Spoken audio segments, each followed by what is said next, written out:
The applause started before I even noticed the wall.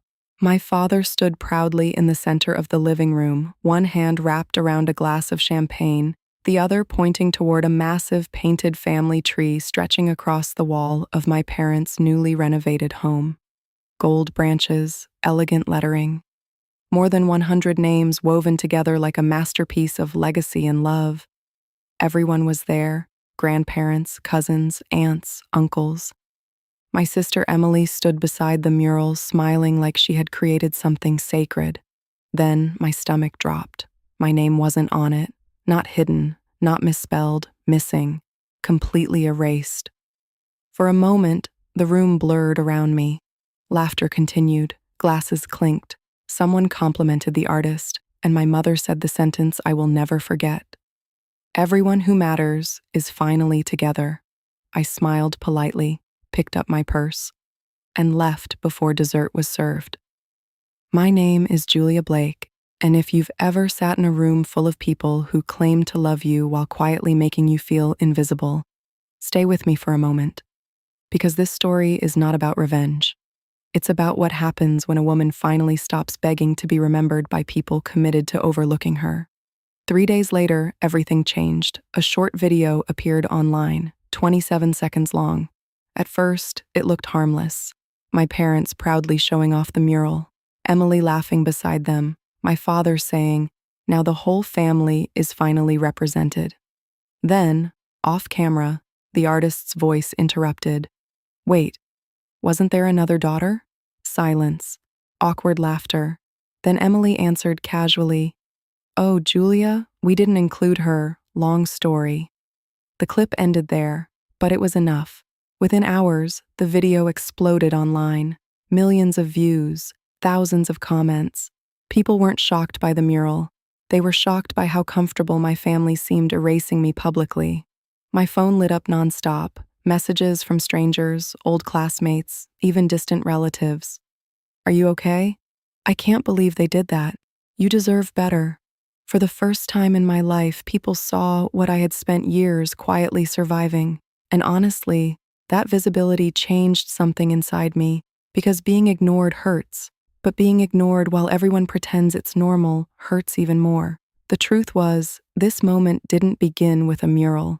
It began years earlier, with smaller exclusions. The birthday dinners where nobody saved me a seat. The holidays where my contributions were expected but my presence barely acknowledged. The family emergencies I helped solve financially while my sister received the praise. I paid for things quietly, covered expenses quietly, showed up quietly. And somehow, the quieter my love became, the more invisible I became too. That night, after the video spread online, I sat alone in my hotel room, staring out at the city lights. Then I opened my laptop, not to attack anyone, to tell the truth. I wrote a piece titled, "The Family Tree That Forgot Its Gardener." I wrote about emotional exclusion, about being useful but unseen, about how some families confuse silence with strength while slowly teaching one person to disappear for everyone else's comfort. I never insulted them. I didn't need to. Truth speaks clearly on its own. By morning, the article had spread everywhere. Women especially connected to it. Messages poured in from daughters, sisters, mothers. Stories about being overlooked, dismissed, reduced to the role of helper instead of human being. One message stayed with me. It said, "You explained a pain I've carried for years but never knew how to describe." I cried reading that. Not because of the viral attention, because for the first time, my pain had language. Meanwhile, my family panicked. Emily posted an apology online, one of those carefully worded statements that sounded polished but emotionally empty. "Families are complicated," she wrote. "I hope we can move forward positively." People saw through it instantly, because the issue was never complexity, it was choice. They chose exclusion repeatedly, and now the world could finally see it too. My parents called constantly, voicemails, texts, emails asking me to calm things down. But what struck me most was this: nobody apologized for erasing me.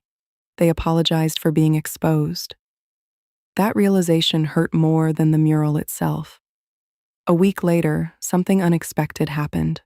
A women's magazine reached out asking if I would share my story publicly. At first, I hesitated. Part of me still feared being called dramatic, difficult, too sensitive, but then I remembered how many years I spent shrinking myself to make other people comfortable. And I was tired of shrinking. So I said yes. The interview changed my life, not financially, emotionally. Because the more honestly I spoke, the more women responded. Stories flooded in from people who had also been quietly erased inside their own families. Women who carried everyone emotionally while receiving little care in return. Women who learned to confuse sacrifice with love. Women who disappeared slowly while trying to keep peace. That's when I understood something powerful. The opposite of exclusion is not attention. It's recognition. Being fully seen without needing to earn your worth first. Around that same time, my grandmother's brother visited me unexpectedly. He carried an old cardboard box sealed with yellowed tape. "She wanted you to have this someday," he said softly. Inside were my grandmother's journals, photos, letters, family history records written entirely in her handwriting. And there, page after page, was me. Stories about my childhood, notes about my kindness, descriptions of afternoons spent listening to her tell family stories in the kitchen. At the bottom of one page, she had written, "Julia remembers people deeply. That is her gift."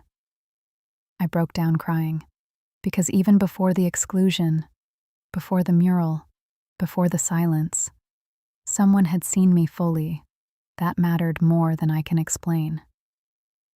A few months later, I launched a project called Branches Unwritten, a storytelling initiative for women who felt erased from family history, identity, or belonging.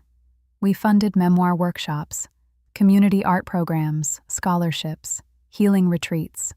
The response was overwhelming. Women from everywhere submitted stories, some heartbreaking, some inspiring, all honest. And slowly, my pain transformed into purpose.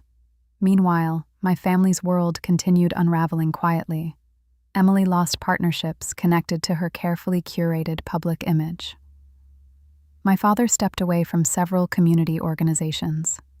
People began questioning the difference between public appearances and private behavior. But strangely, by then, I no longer felt angry. Because healing changes your focus.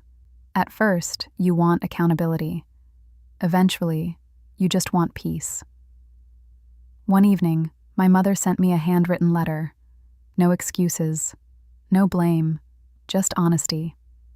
For the first time in my life, she admitted they spent years treating me like I would always stay, no matter how little they gave in return.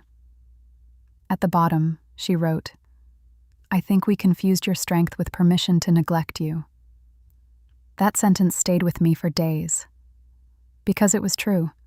Strong people often receive the least care, not because they need less love, because everyone assumes they'll survive without it. But survival is not the same thing as belonging. Today, my life looks very different, smaller in some ways, softer in others. I live in a quiet home outside the city now. There's a young oak tree growing in the front garden. Every morning, sunlight spills across the porch while I drink coffee and answer messages from women whose stories remind me so much of my own.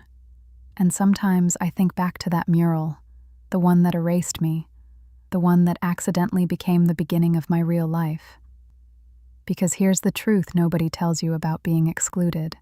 Sometimes getting left out is what finally forces you to stop abandoning yourself trying to fit somewhere you were never valued properly. I used to think legacy meant being included in someone else's version of family. Now I understand something different. Legacy is what you build after deciding your worth does not depend on being chosen by people committed to misunderstanding you.